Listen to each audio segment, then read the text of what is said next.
Alhamdulillah alladzi hadana li hadza wa ma kunna linahtadiya laula an hadana Allah. Alhamdulillah alladzi ahyana ba'da ma amatana wa ilaihi nusyur. Asyhadu an la ilaha illallah wa asyhadu anna Muhammadan abduhu wa rasuluh. Allahumma salli wa sallim ala nabiyyina Muhammadin wa ala alihi wa sahbihi wa man tabi'ahum bi ihsanin ila yaumiddin. Allahumma inna nas'aluka ilman nafi'a wa na'udzu bika min ilmin la yanfa'. Allahumma inna nas'aluka khaira ma fi hadzal yawm wa khaira ma ba'dah wa na'udzu bika min syarri ma fi hadzal yawm wa syarri ma ba'dah. Allahumma arhamna bil Qur'an waj'alhu lana imaman wa nuran wa hudan wa rahmah. Allahumma arzuqna tilawatahu ana al-lail wa atrafan nahar. Asbahna ala fitratil Islam wa kalimatil ikhlas wa ala dini nabiyina Muhammadin sallallahu alaihi wasallam wa ala millati abina Ibrahim hanifan wa ma kana minal musyrikin. Bapak Ibu jamaah salat subuh yang dirahmati Allah Subhanahu wa taala, alhamdulillah bersyukur kita kepada Allah betapa banyak nikmat dan karunia Allah yang diberikan kepada kita. Hari ini Allah membangunkan kita dari tidur malam kita dibangunkan dalam keadaan tetap beriman kepadanya. Kita dibangunkan dalam keadaan menjalankan serangkaian amal ibadah. Kita berharap mudah-mudahan kita senantiasa istiqomah di jalannya, dan mudah-mudahan seluruh aktivitas ibadah kita senantiasa diterima oleh Allah Subhanahu wa taala. Salawat beriring salam kita haturkan kepada uswah kita, panutan kita, suri tauladan terbaik kita, Rasulullah Muhammad sallallahu alaihi wasallam, keluarga dan seluruh sahabat-sahabatnya. Bapak Ibu jamaah rahmat Allah Subhanahu wa taala, mari kita awali hari kita pada pagi hari ini dengan mentadaburi firman Allah Subhanahu wa taala yang terdapat di dalam surat An-Nahl surat ke-16 di ayat ke-98, 99 dan ayat ke-100. Ayat ini sungguh menarik jamaah rahmat Allah. Kalau kita kaji, kalau kita teliti, maka ayat ini sungguh menarik. Di ayat ke-98 sampai ayat ke-100 ini dari surat An-Nahl, Allah Subhanahu wa taala berfirman, a'udzu billahi minasyaitonir rajim. Fa idza qara'tal qur'ana fasta'iz billahi minasyaitonir rajim. Fa idza qara'tal qur'ana, apabila kamu hendak membaca Al-Qur'an, fasta'iz billah, maka mintalah perlindungan kepada Allah, minasyaitonir rajim, dari setan yang dirajam. Jadi di dalam ayat ini kita dianjurkan oleh Allah Subhanahu wa taala ketika hendak membaca Al-Qur'an itu meminta perlindungan terlebih dahulu, atau yang kita kenal dengan membaca ta'awudz ataupun isti'adzah. Nah, hadirin jamaah rahmat Allah Subhanahu wa taala, mari kita bedah satu persatu daripada ayat-ayat Allah Subhanahu wa taala ini. Pertama, kita akan bedah dari sisi bahasanya, dari sisi kata demi kata. Di sini Allah Subhanahu wa taala menggunakan kalimat atau menggunakan fi'il qara'a yaqra'u. Qara'a itu merupakan fi'il madhi. Artinya apa? Fi'il madhi itu adalah kata kerja masa lampau. Artinya sudah dilaksanakannya. Sehingga kalau di sini dikatakan qara'ta itu dhamir kamu, anta. Jadi seolah-olah kalau kita terjemahkan itu menjadi seperti ini, fa idza qara'tal qur'ana, dan jika kamu sudah membaca, karena qara'a fi'ilnya madhi, artinya sudah terlewati. Apabila kamu sudah membaca Al-Qur'an, maka mintalah perlindungan kepada Allah dari syaitan yang terkutuk. Sepintas lalu seperti itu jamaah rahmati Allah. Sehingga seolah-olah membaca ta'awudz itu dibacanya setelah membaca Al-Quran, kan? Nah, kalau seperti itu setelah membaca Al-Quran tentunya. Namun inilah kehebatan bahasa Arab itu di sini. ketika qara'a ini merupakan fi'il madhi yang artinya adalah kata kerja masa lampau, tetapi dalam kaidah bahasa Arab kalau fi'il madhi itu didahului dengan huruf idza, maka faidahnya berubah. Fi'il madhi itu menjadi fi'il mudhari'. Fi'il mudhari' itu adalah kata kerja masa sekarang atau yang akan datang. Setiap apapun ya fi'il madhi, kata kerja masa lampau, kalau diawali dengan idza maka menjadi fi'il mudhari, kata kerja masa sekarang atau yang akan datang. Contohnya banyak di dalam Al-Quran. Misalnya Allah berfirman di dalam surat Al-Maidah ayat ke-6 yang merupakan perintah untuk berwudu. Allah SWT berfirman, ya ayyuhalladzina amanu idza kuntum ilas salati fagsilu wujuhakum ila akhiril ayat. Wahai orang-orang yang beriman, idza apabila kuntum kalian berdiri. Nah, kun di situ dari kata-kata koma. Koma artinya dia telah berdiri. Kuntum berarti kalian sudah berdiri melaksanakan sholat, maka wudhu. Nah, basuhlah wajah. Nah, seolah-olah seperti itu. Oh, berarti wudhu itu setelah sholat dong kalau gitu. Enggak. Karena di situ ada kaidah bahwasannya fi'il madhi apabila diawali dengan huruf idza maka berubah menjadi fi'il mudhari, ya, kata kerja masa lampau atau yang sedang dilaksanakan. Sehingga kalau di sini di ayat ini Allah Subhanahu wa taala menggunakan kalimat fa idza qara'tal qur'ana, dan apabila kamu hendak membaca Al-Qur'an, karena fi'il madhinya di situ berubah menjadi fi'il mudhari. Kaidah yang kedua, jamaah rahmati Allah, ketika menggunakan kata kerja masa lampau tetapi bermakna kata kerja masa sekarang, maka faedahnya ini adalah penegasan. Ya, ini adalah penegasan. Makanya nanti kemudian para ulama itu berbeda pendapat antara hukum membaca ta'awudz ketika hendak membaca Al-Qur'an.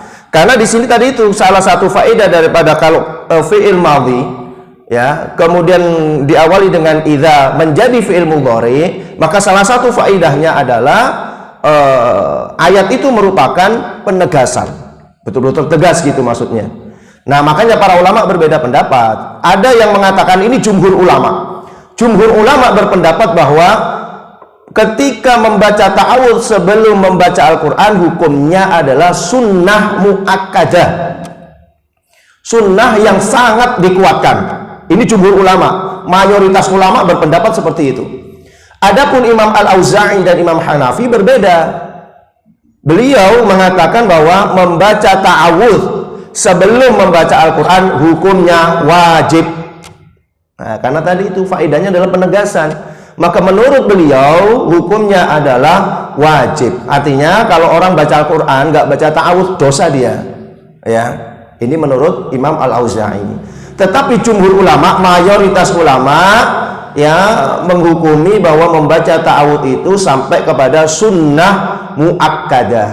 Ya, tentunya kita lebih condong kepada pendapatnya jumhur ulama, yaitu mayoritas ulama berpendapat bahwa hukum membaca ta'awudz sebelum membaca Al-Quran adalah sunnah mu'akkadah. Lantas bagaimana kalau dibaca di dalam sholat? Nah, di dalam sholat ini pun juga terjadi dua pendapat. Imam Asy-Syafi'i dan Imam Malik itu berpendapat bahwa membaca ta'awudz itu disunnahkan setiap kali orang itu membaca Al-Quran, sehingga ta'awudz ini disunnahkan dibacanya itu di setiap rokaat.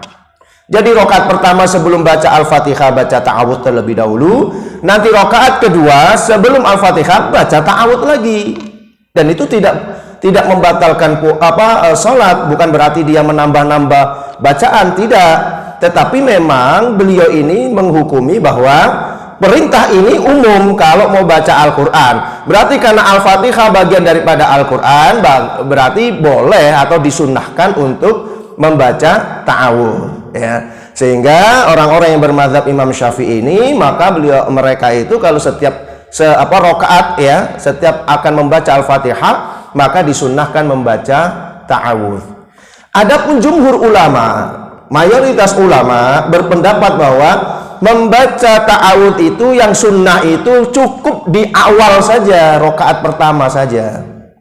Jadi kalau sudah di rakaat pertama kita sudah baca ta'awudz, baik imam ataupun makmum sama, itu sudah cukup sudah membaca ta'awudz ya.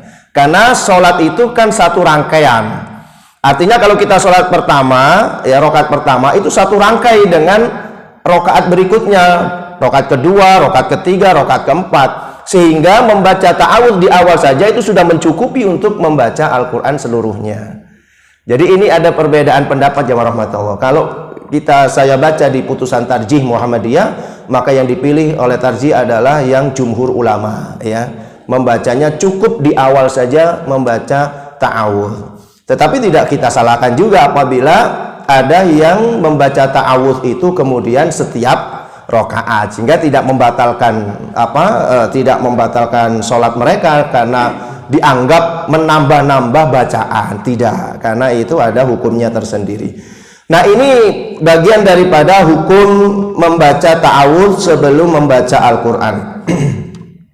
Nah, jamaah rahmati Allah Subhanahu wa taala, menariknya apa dari ayat ini? Menariknya adalah gini. Ini kan Allah Subhanahu wa taala menegaskan bahwa ketika kita ini hendak membaca Al-Quran, maka diminta untuk berlindung kepada Allah dari godaan setan. Seolah-olah kalau kita nggak baca ta'awudz, setan itu akan ngerubungin kita kalau sedang baca Al-Quran. Padahal salah satu faedah Al-Quran itu justru bisa ngusir setan kan? Coba ya, Rasulullah itu menganjurkan kalau ada rumah yang sudah lama nggak dihuni, maka disuruh membaca surat Al-Baqarah atau membaca ayat kursi kan, untuk mengusir apa itu? Setan yang ada di dalam rumah. Sehingga kalau dibacakan Al-Quran, setan itu sebenarnya malah lari, Pak. Atau misalnya kalau ada orang kesurupan misalnya, ya kemasukan jin misalnya, kemudian diruqyah dengan membaca ayat Al-Quran, itu kan kemudian setannya bisa lari atau jinnya bisa keluar kan gitu ya, kepanasan dan seterusnya, akhirnya keluar tubuhnya. Nah, tapi menariknya justru di sini kita sebelum membaca Al-Quran justru diminta berlindung kepada Allah dari godaan setan. Seharusnya kalau kita baca Al-Quran kan pergi semuanya itu. Tapi menariknya tuh di sini justru ketika kita baca Al-Quran ya, diminta berlindung kepada Allah dari godaan setan. Ini maksudnya apa ini? Wah, maka kita bisa kaji itu di dalam kitab-kitab tafsir. Ternyata yang dimaksud oleh Allah Subhanahu wa taala dari minasyaitonir rajim, dari setan yang terkutuk, itu maksudnya adalah kita berlindung kepada Allah dari setan yang namanya khannas. Jadi ada setan, Pak, yang namanya khannas. Khannas itu setan yang senantiasa bersembunyi di dalam hati manusia dan itu nggak bisa keluar, Pak. Ini nggak bisa keluar karena memang oleh Allah Subhanahu wa taala ditaruh di dalam tubuh kita, di dalam hati kita itu supaya menguji keimanan kita. Karena akan selalu membisikkan yang buruk-buruk itu tadi. Maka setan ini nggak bisa keluar, kecuali setan yang nempel-nempel saja itu yang bisa keluar. Orang kesurupan itu cuma nempel saja jinnya, sehingga kalau kita bacakan Al-Quran dia akan keluar. Begitu pula dengan rumah yang sudah tidak pernah dihuni, kemudian dihuni oleh makhluk lain misalnya. Kalau kita bacakan ayat kursi, kita bacakan Al-Baqarah, bisa keluar dia. Atau kalau tidak ya ditaklukkan oleh Allah Subhanahu wa taala supaya tidak mengganggu pemilik rumah tersebut. Ya, dengan faidah membaca Al-Quran. Ini adalah setan yang nempel-nempel saja, jin yang nempel-nempel saja. Adapun setan yang ada dalam diri kita yang namanya khannas itu tidak akan bisa keluar sampai hari kiamat nanti, sampai kita meninggal dunia maksudnya. Karena memang tujuannya adalah menggoda manusia. Nah, ketika kita membaca Al-Quran, kita itu minta perlindungan kepada Allah dari khannas itu tadi, dari setan yang ada di dalam tubuh kita. Karena setan yang ada di dalam tubuh kita itu disebutkan oleh Allah dalam surat An-Nas, alladzi yuwaswisu fi sudurin nas, yang senantiasa membisikkan yang buruk-buruk, kejahatan ke dalam dada manusia. Jadi orang yang membaca Al-Quran itu, jamaah rahmati Allah, tidak pernah lepas dari godaan setan juga. Bisa jadi ya, bisa jadi ketika orang baca Al-Quran, setan menghembuskan kesombongan ya. Waduh, suaramu ini paling enak deh kayaknya. Oh, itu langsung muncul sombongnya. Mungkin setan akan menghembuskan ke dalam hati kita ketika kita baca Al-Quran di rumah misalnya. Waduh, kayaknya satu komplek ini yang baca Quran itu cuman kamu aja di rumah ini, yang lainnya pada nonton TV, nonton apa lah. Itu akhirnya muncul sombongnya. Waduh, kayaknya saya memang yang paling soleh misalnya ya. Itu setan itu seperti itu, Pak. Atau bisa jadi ketika kita baru saja buka Al-Quran, itu setan meniup ya di antara kedua mata kita sehingga kita terasa ngantuk sekali kalau baca Al-Quran. Kira-kira wonten apa mboten, Bu? Ya, baca Al-Quran kait buka itu ngantuk. Ada ya? Masya Allah. Itu setannya lagi menggembuskan itu supaya menggagalkan orang itu baca Al-Quran. Kadang baru buka satu halaman saja, baru membaca a'udzubillahi minasyaitonirrajim, itu sudah kelangopane ping telu misalnya. Wah, gitu ya. Itu kalau jenengan teruskan ngantuk terus ditutup Qur'ane terus tidur, saya yakin nggak jadi baca Quran itu. Begitu kita bangun dari tidur kita, wis ono kegiatan yang lainnya, akhirnya nggak jadi baca Al-Quran. Maka Syekh kami dulu mengatakan, kalau baca Al-Quran itu ngantuk, nggak apa-apa, teruskan saja. Ya, kalau perlu bacakan ayat kursi, kemudian Al-Ikhlas, Al-Falaq, An-Nas, tiupkan di antara jempol kita, kemudian diusap di sini, Pak. Ini ruqyahnya, supaya setannya pergi. Ya. Kalau ngantuk, tetap aja baca saja, nggak apa-apa. Ketiduran sebentar, bangun, baca lagi.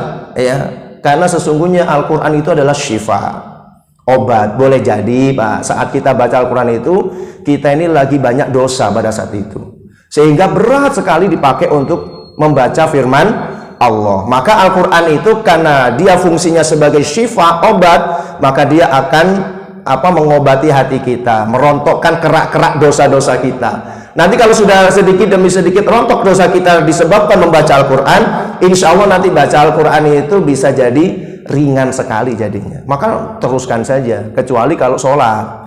Kalau sholat ngantuk itu memang disunahkan tidur dulu ya, daripada nanti malah kacau balau nanti bacaannya ya.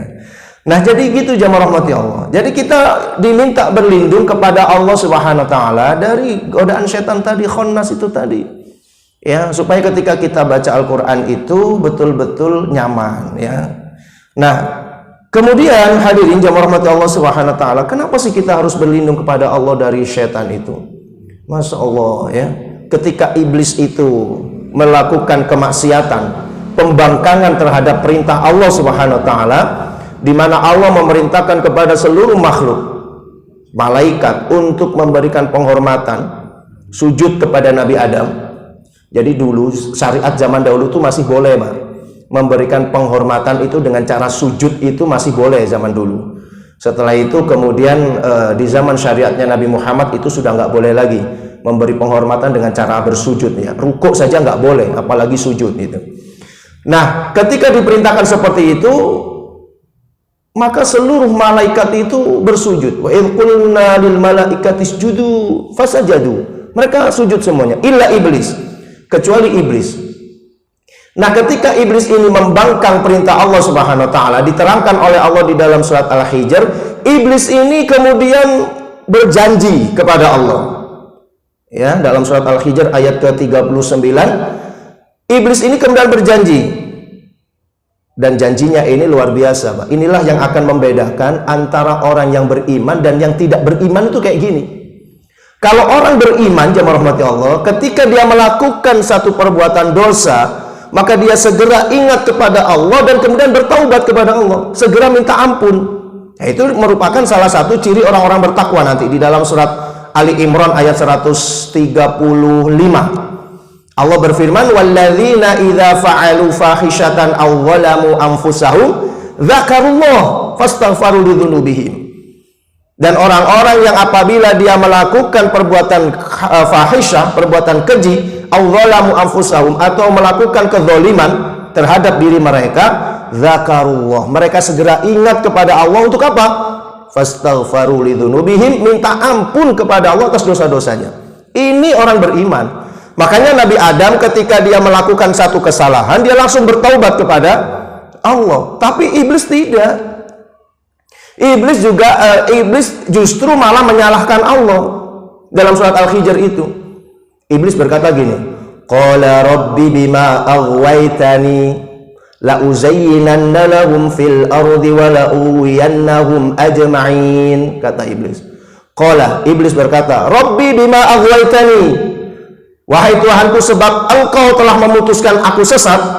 Nah, jadi seolah-olah yang menyesatkan itu adalah Allah, sementara iblis tidak merasa sesat. Saya nggak merasa bersalah. Ya, wajar dong, masa sih senior harus memberikan penghormatan kepada junior, kan gitu. Jadi sombongnya iblis itu masih lah. Padahal dia sudah tahu betul-betul ini bukan masalah junior dan senior. Ini masalahnya adalah perintahnya Allah yang memerintahkan supaya memberikan penghormatan kepada Nabi Adam. Dan itu merupakan satu bentuk perintah. Kalau menolak perintah Allah berarti sama dengan membangkang. Tapi iblis tidak melihat dalam perintah itu, karena gengsinya yang luar biasa. Makanya dia mengatakan Rabbi bima aghwaytani. Jadi dia tidak merasa bersalah, malah dia menuduh Allah, wahai Tuhan, karena sebab engkau yang putuskan aku sesat. Jadi bukan wahai Tuhan karena saya sudah sesat, bukan gitu, tapi engkau menganggap aku sesat. Wah, ini kan luar biasa, Pak. Iblis ini luar biasa memang. Sombongnya itu nggak selesai-selesai. Akhirnya apa iblis? Karena engkau sudah putuskan aku sesat, la uzayyinanna lahum fil ardi, maka di dunia nanti seluruh keturunan Adam itu akan aku hiasi dalam pandangan mereka perbuatan buruk jadi baik. Jadi salah satu tipu daya setan itu, jamaah rahmati Allah, adalah tazyin, membuat sesuatu yang buruk itu dibuat seolah-olah menjadi indah. Ini pekerjaan setan ya, kita harus hati-hati di sini. Nah, di antara tazyinul iblis ya, di antara tipu daya setan yang berbentuk tazyin, memperindah, itu misalnya tazyinul asma, misalnya memperindah kata-kata. Nama-nama itu menjadi indah. Mohon maaf Bapak Ibu ya, kalau dulu waktu saya kecil, Pak, mohon maaf ya ini ya, yang namanya wanita pezina itu ya sebutannya pelacur gitu aja kan kalau dulu ya. Atau kalau ikut bahasanya Iwan Fals itu malah ekstrim. Apa nyebutnya Iwan Fals? Lonte ya. Itu apa namanya, ekstrim banget itu, nyebutkannya lonte. Tapi hari ini apa namanya? Dirubah menjadi pekerja seks komersial. Apa dampaknya jamaah rahmati Allah? Dampaknya adalah ketika mereka melakukan zina itu tidak merasa berzina, karena mereka merasa sedang bekerja mencari rizki gitu loh. Sehingga dia tidak merasa bahwa ini adalah perbuatan dosa, ini pekerjaan. Dan kemudian nanti ada orang-orang yang mendukung, loh ini kan pekerjaan. Masa pelacur itu profesi, Pak? Dan saya yakin kalau dia punya anak, kemudian sekolah ngisi formulirnya, kira-kira gimana ngisinya, Pak? Pekerjaan orang tua gitu. Maksud arti ditulis pelacur gitu ya, nggak mungkin. Pasti anaknya sendiri juga mikir, paling ditulis wira swasta. Terus apa yang diwira swastakan? Tubuhnya. Nah ini jamaah rahmatullah, ini bagian daripada tazyin sebenarnya. Sehingga seolah-olah memang itu apa namanya, Pak, perbuatan setan ya kayak gitu. Jadi seolah-olah ya perbuatan yang buruk itu kemudian mereka tidak merasa bahwa ini adalah buruk gitu. Ya mereka merasakan bahwa ini adalah perbuatan baik. Ya, kalau dulu pelacur, wow malu Pak. Kalau sekarang udah nggak malu-malu. Ya, sampai ada dibuatkan aplikasi hari ini, macam-macam aplikasinya, micet apa-apa gitu. Bisa langsung chat di situ, langsung tawar-menawar, ketemu jadi. Ya, dan itu mereka tidak merasakan bahwa dia sedang menjual dirinya, enggak. Dia merasa bahwa dia sedang bekerja. Kalau bekerja nanti apa dapat BPJS ketenaga kerjaan nantinya ya. Nah, ini kan bahaya kalau seperti ini. Ini bagian daripada tazyinus syaitan. Sangat kita harus berlindung kepada Allah SWT dari hal-hal yang demikian. Khomer misalnya. Ya khomer itu bahasa Al-Quran ya khomer gitu saja. Tapi kemudian namanya dirubah menjadi sangat indah sekali. Bir. Artinya Pak, bir itu berbuat kebaikan artinya. Birrul walidain apa artinya? Berbuat baik kepada orang tua. Bir itu apa namanya, bahasa Arab itu artinya adalah berbuat kebaikan. Jadi seolah-olah kalau orang minum bir itu berarti dia sedang melakukan kebaikan. Tazyinus syaitan, lihat nih. Iya. Belum lagi yang tazyinul amal misalnya, ya, memperindah perbuatan-perbuatan yang apa namanya, ya perbuatan ya yang buruk itu menjadi baik. Ya, banyak sekali. Nah, sering saya sampaikan kepada anak-anak muda. Saya ini kan sering memberikan apa seminar-seminar kuliah pranikah ya, karena saya memang nulis buku Syariat Cinta, panduan bagi mereka yang mau menikah. Nah, itu biasanya saya seminarkan. Itu rata-rata yang datang kepada saya itu sudah ada yang pacaran 5 tahun, mau menikah. Jadi ngajak kekasihnya untuk ikut seminar pranikah supaya sama-sama belajar pernikahan, Pak ya. Itu ketika saya tanya, "Mas, kenapa kok berpacaran?" gitu. Ah, jawabannya singkat, rata-rata jawabannya singkat, Pak. Ya, supaya tidak seperti kata pepatah, membeli kucing dalam karung ya. Supaya kita tahu dulu kepribadiannya Ustaz, lalu kita sudah tahu kepribadiannya, sudah tahu kebiasaannya, kemudian kita nikah itu enak, sudah saling mengenal. Saya bilang gombal ya. Orang itu kalau masih pacaran, dia akan berusaha untuk ketemu dengan kekasihnya itu menunjukkan yang terbaik, pasti itu. Ya, mau ketemu saja itu macain di ngarep kocok itu, Pak. Sak jam nggak mari-mari itu. Ya, lipstiknya, kemudian pakai bedak, sembarang kali tempelkan semuanya di wajahnya supaya kelihatan ya cantik, supaya kelihatan cakep dan seterusnya. Ngomong aja diatur, sayang, wah dan seterusnya ya. Nanti coba kalau sudah menikah, baru tahu semuanya. Kalau suaminya tidurnya ngorok ya malah akhirnya ngeruh. Lek pacaran kan nggak tahu ya kayak gitu-gitu ya. Ternyata sing bojone yang ngileran barang lek turu ya nggak ngerti. Ya, begitu tahu seperti itu akhirnya menyesal ya. Wah, ternyata tidak seindah waktu pacaran. Loh, saya ini ngajar, Pak. Saya punya teman guru ya. Itu dia cerita sama saya. Dia itu pacaran dengan kekasihnya itu mulai kelas 1 SMA. 8 tahun lah dia pacaran itu, Pak. Ya, kemudian menikah. Oleh rongulan cerai. Iya. Loh, ini gimana coba? Ya, akhirnya saya guyoni itu. Lah kok gak pacaran naik? Luwe ombo, luwe dowo masanya. 8 tahun coba pacarannya. Begitu menikah 2 bulan sudah cerai. Karena dia tahu bahwa suaminya ini ternyata sih mbok-mboken. Lalu terus sebelum menikah itu gimana? Katanya pacaran supaya tahu kepribadiannya. Menyesal ternyata, Pak. Ini kan berarti kamuflase, ini tazyin namanya. Seolah-olah dalam pandangan saya dalam pandangan manusia itu yang seperti itu yang baik. Justru yang ta'aruf yang meragukan. Mosok sik kait kenal pirang setengah jam misalnya omong-omongan terus kemudian bisa jadi langsung menikah misalnya. Ini yang dibisikkan setan itu ragu-ragu dan seterusnya, jamaah rahmati Allah. Ya, memang ini sudah janjinya setan mulai dari dulu. Maka kita harus berhati-hati dengan yang demikian itu. Tapi ingat, tipu daya setan itu tidak akan mengenai kepada orang-orang yang kata setan sendiri. Illa dalam ayat selanjutnya ayat 40, illa ibadaka minal mukhlasin, kecuali dari hamba-hambamu yang ikhlas. Itu setan sendiri yang ngomong. Jadi tipu daya saya ini akan mengenai semua orang, cuma satu saja orang yang bisa, hambamu yang ikhlas. Nah, maka kita berusaha ke situ, gitu loh maksudnya. Ya, kita berusaha ke situ. Jadi jamaah rahmatullah SWT, di ayat yang ke-98 tadi, kita kembali kepada ayat 98. Kita itu diminta untuk berlindung kepada Allah dari godaan setan. Memang setan itu luar biasa, Pak. Menggoda manusia, apalagi orang yang beriman. Kalau menggoda orang beriman, itu Bapak Ibu, dia tidak langsung to the point. Itu bukan sifat setan namanya. Makanya dalam Al-Quran kita itu diingatkan oleh Allah apa? Wala tattabi'u khutuwati syaitan. Jangan kamu mengikuti khutwah. Khutwah itu langkah demi langkah, step by step. Jadi setan itu kalau mengganggu manusia itu nggak langsung, tapi pakai apa? Step by step itu ya. Ada langkah-langkahnya. Jadi tidak langsung, Pak. Nggak mungkin lah kalau orang beriman kemudian dibisikin, zinao. Saya yakin nggak ada yang mau.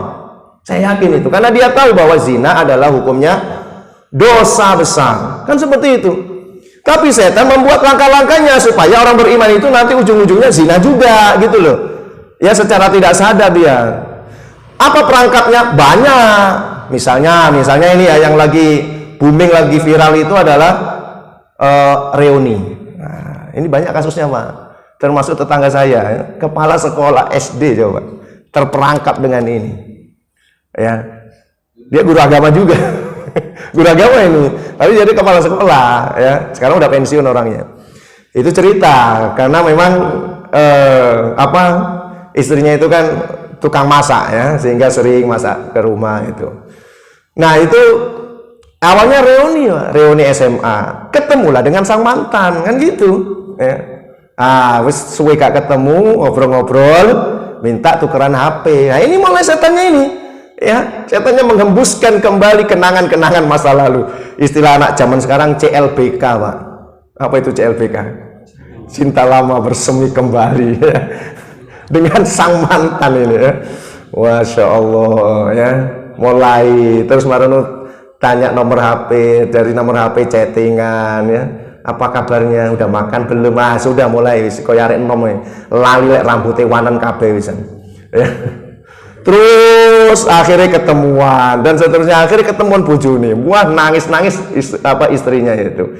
Ini setan, Mbak. Kalau langsung disuruh selingkuh, saya yakin nggak mau, ya. Tapi itu tadi, ya, step by stepnya itu seperti itu, sehingga ketika dia melakukan seperti itu, dia tidak merasa bahwa itu adalah perbuatan dosa. Dia merasakan enjoy saja, nikmat, ya, dihembuskan terus perasaan sayang, perasaan cinta, dan seterusnya. Nah, ini makanya kita itu diminta berlindung kepada Allah berlindung kepada Allah dari godaan syaitan. Ya, termasuk khannas yang ada dalam diri kita itu tidak pernah keluar dari tubuh kita. Makanya Rasulullah itu selalu menganjurkan kalau kita ini melakukan perbuatan-perbuatan baik itu hendaknya diawali dengan bismillah. Kalau nggak diawali dengan bismillah, jamaah rahmati Allah, maka perbuatan baik itu nggak ada berkahnya. Karena memang khannasnya ikut di situ. Misalnya kita makan, itu sunnahnya apa bacanya? Bismillah. Supaya apa? Setan khannas itu tidak ikut memakan keberkahan makanan itu. Kalau kita nggak baca, mangan tok banyak, tapi berkahnya nggak ada. Akhirnya yang ada nafsu aja. Pengen iki sing iki, apalagi lek prasmanan banyak menunya. Iki pengen iki, pengen iki, pengen itu. Cuy cipi kabeh akhirnya mutah akhirnya ya. Tapi keberkahannya nggak ada, oleh warak itu, oleh senenge warak dan seterusnya. Tapi keberkahan nggak ada. Nah, kenikmatan sementara. Kita juga gitu, ketika kita melepas baju kita, itu kan disunahkan untuk baca bismillah. Kenapa kalau nggak baca bismillah? Itu jadi tontonan gratis oleh setan. Setan nonton gratis itu. Wah, ini. Sehingga tubuh kita semuanya bisa ditiru oleh setan. Hati-hati loh, kita itu punya korin loh ya. Dan korin itu bisa merubah tubuh itu seperti kita. Nah, itu bahaya itu. Sehingga ada kadang-kadang orang yang sudah meninggal dunia, terus orang hidup, yang hidup itu seolah-olah diketoki orang yang meninggal dunia. Itu bukan orang meninggal dunianya balik ke alam dunia, enggak. Karena kalau dia sudah masuk ke alam barzah, itu sudah ada sekat, Pak, yang nggak akan mungkin balik ke dunia. Ya, siapa yang berkeliaran di dunianya? Korinnya itu, gara-gara dia sudah melihat sekujur tubuhnya, plek, sudah pernah lihat. Bahkan sifat-sifatnya dia tahu, karena sudah mulai kita bayi itu sudah ada sampai nanti meninggal dunia, hafal betul kondisi kita. Makanya kalau mau melepas baju baca bismillah, kalau mau tidur baca bismillah, mau berhubungan suami istri baca bismillah, supaya mereka menjauh dulu ya. Jangan kemudian tancap gas saja, wah setannya ikut juga di situ ya. Makanya doanya kan seperti itu ya, Allahumma inni a'udzubika min hamazati syaitan. Setan lagi, Pak. Ketika masuk kamar mandi, Allahumma inni a'udzubika minal khubuthi wal khaba'ith, dari setan laki-laki, setan lagi, karena memang setan selalu ada dalam setiap kehidupan kita. Makanya kita diminta untuk berlindung kepada Allah itu. Ya, jadi itu janji setan akan menyesatkan manusia itu seluruhnya. La'uhwiyannahum ajma'in. Saya akan sesatkan mereka semuanya. Illa ibadaka minhumul mukhlasin, kecuali yang ikhlas ya. Tapi sebenarnya disebutkan oleh Allah Subhanahu wa taala dalam surat An-Nahl tadi di ayat yang ke-99, Allah berfirman, innahu laisa lahu sultanun 'alal ladzina amanu wa 'ala rabbihim yatawakkalun. Sesungguhnya setan itu kekuatannya, tipu dayanya itu tidak bisa mengenai orang-orang yang beriman. Yang pertama, yang kedua, wa 'ala rabbihim yatawakkalun, dan orang yang bertawakal kepada Tuhannya. Jadi tipu daya setan itu sebenarnya tidak membuat asar, tidak membuat bekas pada diri kita. Itu kalau kita satu beriman kepada Allah dan tawakal. Nah, iman kepada Allah dan tawakal ini loh, Pak, yang nantinya akan membawa kepada keikhlasan. Jadi wong ikhlas itu syaratnya dua kalau memang ingin ikhlas. Satu, iman dulu kepada Allah. Yang kedua, tawakalkan semuanya usaha kita kepada Allah. Insya Allah ikhlas itu. Sholat misalnya. Kalau sholat kita itu kita dasari dengan keimanan, yakin bahwa Allah Subhanahu wa taala melihat kita, nggak akan tidak mungkin kita itu akan meminta penilaian orang lain, nggak akan mungkin sudah. Yang kedua, kita tawakal semuanya kepada Allah. Saya yakin sholat saya ini saya pasrahkan sudah. Walaupun kurang dari sempurna misalnya, mudah-mudahan Allah tetap menerimanya misalnya. Itu ikhlas. Insya Allah setannya nggak akan menggoda, Pak. Tapi kalau sudah ada perasaan ini, A, B, C, dan D misalnya, nah mulai setannya masuk di situ. Ya. Dan tidak akan membekas sama sekali. Makanya kata Allah Subhanahu wa taala dalam surat An-Nisa ya. Allah SWT mengabarkan kepada kita, inna kaida syaitan kana dha'ifa. Sesungguhnya tipu daya setan itu lemah sebenarnya. Iya, makanya nanti di hari kiamat itu setan mengadakan khutbah terakhirnya. Iblis mengadakan khutbah terakhirnya ketika manusia meminta pertanggungjawaban. Bukankah iblis dulu yang menyesatkan kami? Karena sebab dia kami semuanya tersesat. Iblisnya cuma mengatakan gini, oh nggak bisa dong, saya kan cuma bisikan kamu. Ya, saya kan cuma bisikan aja. Yang berbuat kan kamu. Siapa suruh kamu mengikuti bisikan saya? Ya. Jadi setan itu cuma bisa bisikan aja. Nggak bisa melakukan perbuatan yang lebih daripada itu, nggak bisa. Maka kita jangan terpengaruh sutradara film. Kalau sutradara film itu kan bikin filmnya manusia kayaknya bisa dicekik gitu ya, terus kita malah nggak bisa megang gitu. Enggak kayak gitu, itu kan khayalan sutradara. Bahkan kalau kita lihat dalam hadis yang sahih ya, ketika Abu Hurairah diminta oleh Rasulullah menjaga Baitul Mal, itu kan ada pencuri 3 malam berturut-turut itu ya. Yang pertama dipegang, yang kedua dipegang ya, sempat dipegang karena dia memelas, dilepaskan sama Abu Hurairah. Paginya lapor kepada Rasulullah, ya Rasulullah tadi malam ada pencuri dan dia memelas sekali. Kata Rasulullah, dia itu pendusta katanya. Berikutnya nyuri lagi, dipegang lagi, melas lagi, kasihan lagi Abu Hurairah, dilepas lagi. Lapor kepada Rasulullah, ya Rasulullah tadi malam ada pencuri, dia itu pendusta. Malam ketiga dipegang lagi oleh Abu Hurairah ya, kemudian gak dilepas, sudah kamu ini pendusta, kamu masa sampai 2 kali sampai 3 kali balik lagi ke sini.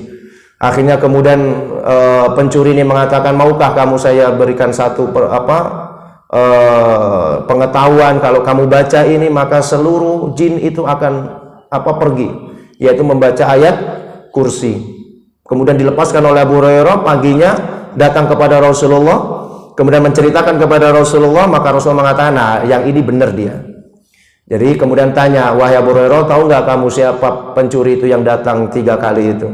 Kata Abu Hurairah, Allahu wa Rasuluhu alam, Allah dan Rasulnya yang lebih tahu.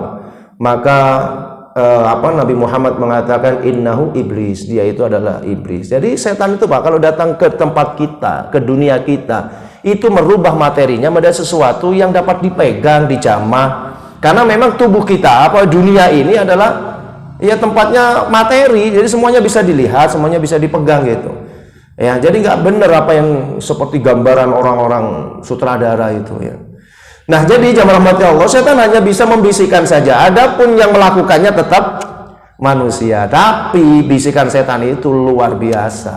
Dia tidak pernah yang namanya putus asa. Sering saya katakan bahwa setan itu kalau menggoda manusia itu jamaah rahmati Allah melalui 3 jalan. 1, qoblal amal. Sebelum orang itu beramal, sebelum orang itu melakukan ketaatan kepada Allah, sudah diganggu dulu supaya gagal, nggak jadi.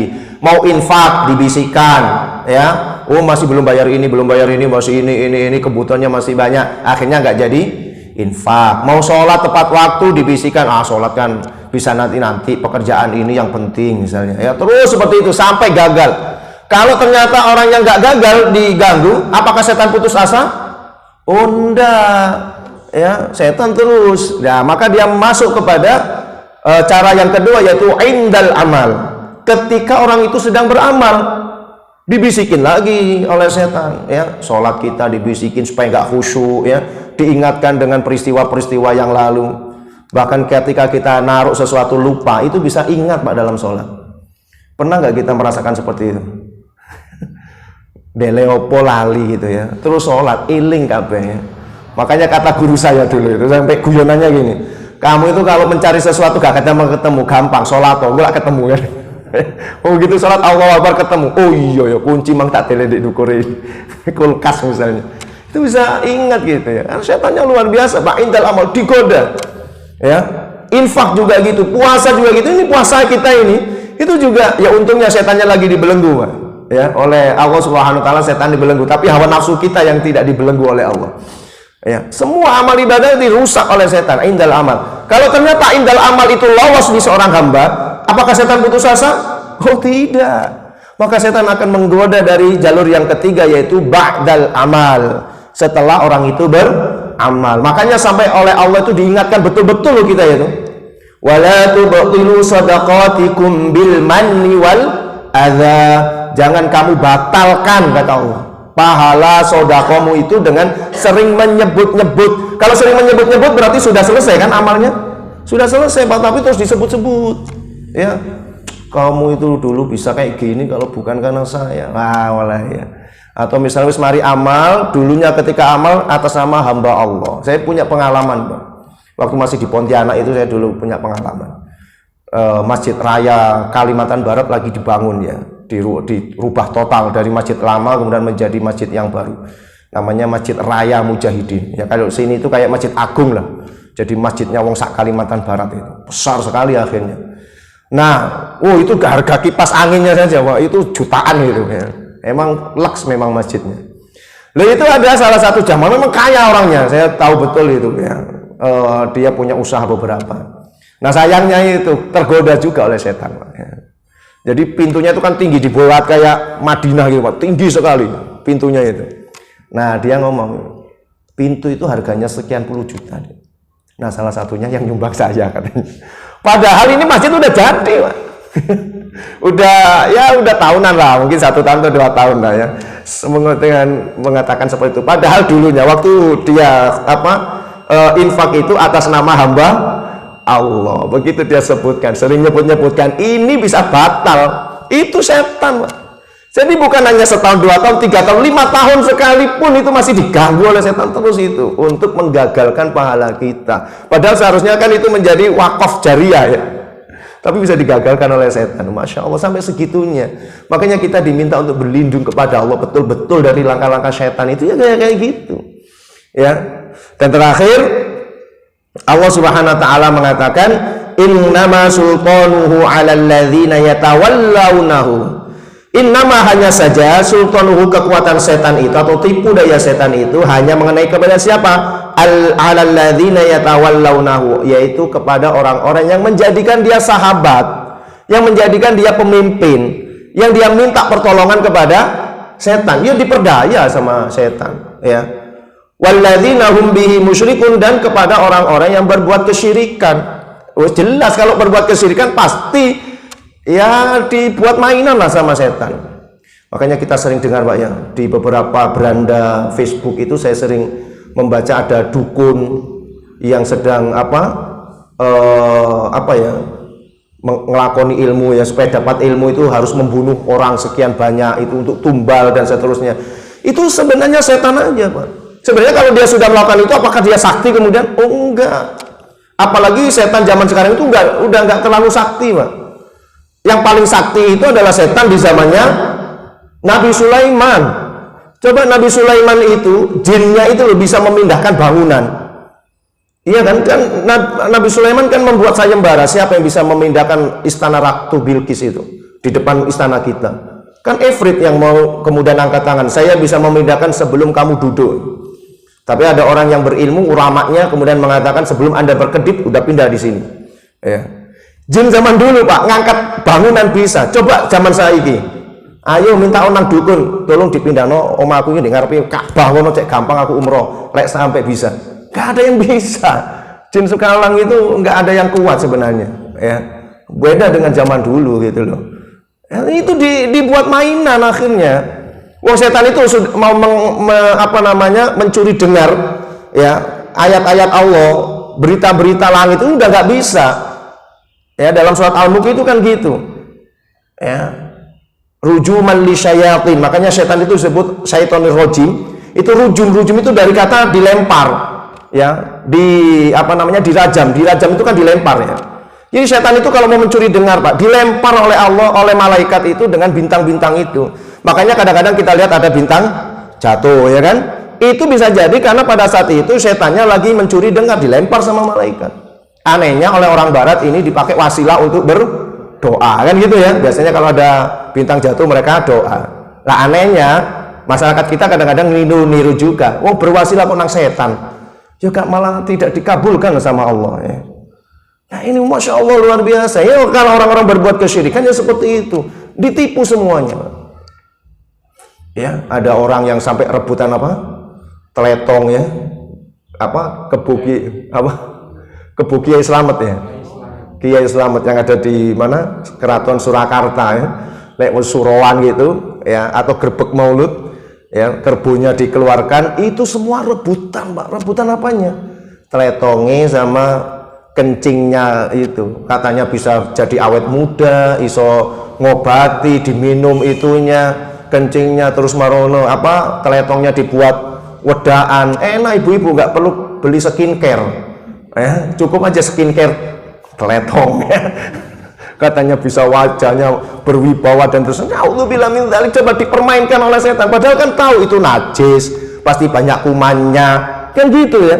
Tapi kalau orang berbuat syirik, mati sudah kecerdasannya. Yang ada isinya adalah pengaruh setan semuanya. Makanya kalau orang berbuat syirik itu gitu, Pak, pasti mati kecerdasannya sudah. Dulu ada seorang bocah ya, yang ketemu batu kesambar petir terus dicelupno banyu itu, ponari sweat ya. Ponari sweat. Itu mereka yang antri, Pak, yang nggak sabar antri itu pergi ke belakang rumahnya, kemudian ngambil air bekas mandinya tuh, comberannya itu dipakai mandi dan seterusnya. Dan ini kotor ya, najis dan terusnya. Tapi itu mati sudah kecerdasannya, dipengaruhi. Makanya kata Allah, innama itu kalau dalam bahasa Arab kaidahnya itu seolah-olah itu pembatasan. Nek iki tok loh. Nah gitu, innama hanya saja ya, pengaruh setan itu hanya menimpa orang-orang yang seperti ini. Jadi pembatasan. Jadi nggak bisa menyeluruh. Hanya orang-orang yang menjadikan dia sebagai pelindungnya, sebagai temannya, sebagai pemimpinnya, atau yang berbuat kesyirikan kepada Allah. Jadi informasi ini Masya Allah luar biasa ya jamaah rahmati Allah. Intinya adalah jangan pernah kita lupa untuk minta perlindungan kepada Allah dari godaan setan. Karena setan khannas itu selalu ada di dalam diri kita untuk menguji keimanan kita. Jangan sampai kemudian kita itu terlalaikan oleh tipu daya setan ya. Bahwa setan tipu dayanya tidak akan pernah mengenai dua orang ini, yaitu orang yang beriman dan orang yang bertawakal, sehingga dengan iman dan tawakal ini akan menjadikan seorang itu menjadi orang yang ikhlas ya. Jadi demikian Bapak Ibu jamaah rahmati Allah Ta'ala yang bisa kita pelajari ya, mudah-mudahan dengan kita mempelajari firman-firman Allah ini semakin kita cinta kepada Al-Quran, hidup kita menjadi mulia, dan mudah-mudahan puasa kita semuanya diterima oleh Allah Subhanahu wa Ta'ala. Amin ya rabbal alamin. Wa lafa minkum nasrun minallah wa fathun qarib wa basyiril mu'minin. Subhanakallahumma wa bihamdika asyhadu an la ilaha illa anta astaghfiruka wa atubu ilaik. Wal afa minkum. Assalamualaikum warahmatullahi wabarakatuh.